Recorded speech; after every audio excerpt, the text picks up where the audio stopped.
Boom. Oh, we riding the Sperry's today. All right, here's a question. What do we do? Well, this is something I've been struggling with. I guess not struggling, but what do we do when we can't seem to shake like a desire? So for me, I think for a lot of people, 20 somethings, you know, we have this desire for relationship, for you know, wanting to be known or wanted by someone or something. What's up, guys?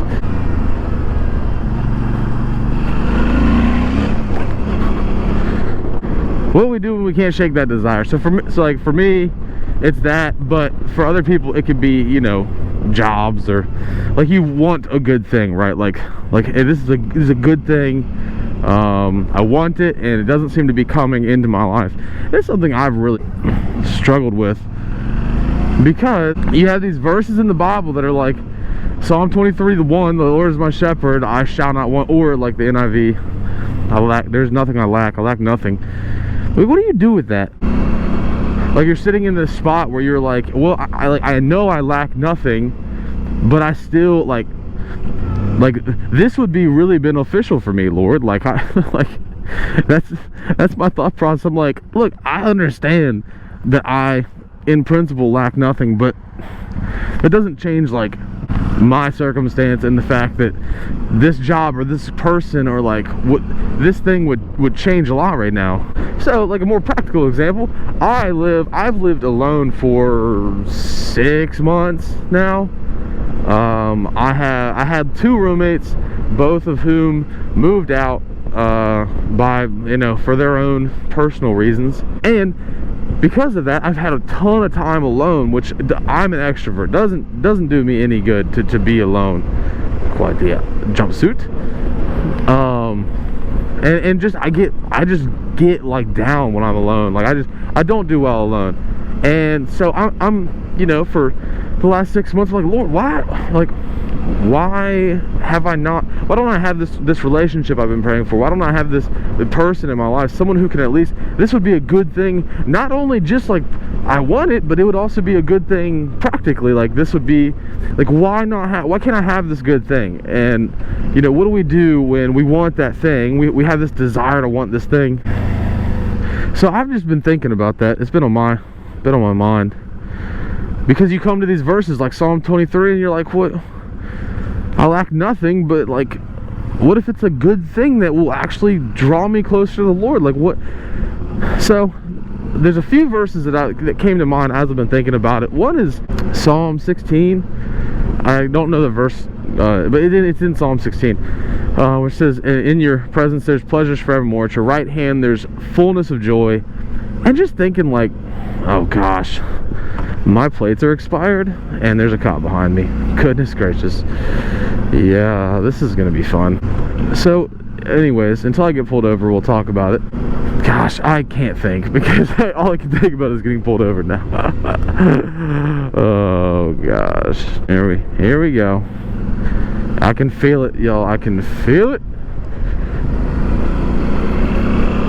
Oh, he passed me. Let's go. Okay. Anyways, Psalm 16. Well, one thing that comes to mind is, in your presence there's pleasures forevermore. At your right hand there's fullness, in your presence there's fullness of joy. At your right hand there's pleasures forevermore.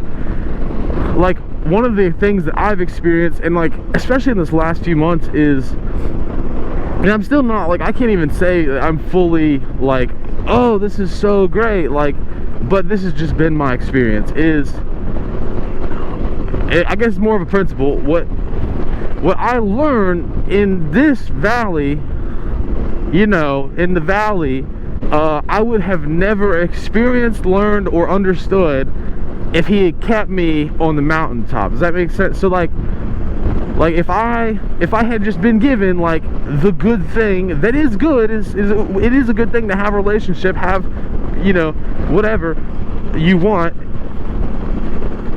In withholding that from me, God has shown me more than I would have ever learned had he given me the thing and not taken me through and walked with me through that valley. So like depression, anxiety, right? Like that's been a thing that I've struggled with in the valley.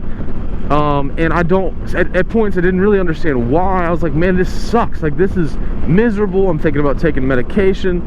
And like in that time, what happened was I was forced to draw near to God, to get closer to God, to push in and go. Basically when you have nothing else left, you're in the valley, you look around, you don't have joy, you don't have hope, you can't find joy in the things you're doing because you're depressed. And then there's only one thing that you know gives you hope. Like the only one thing that you know will satisfy you momentarily, like not momentarily, but like for that moment that you are depressed and you are hopeless.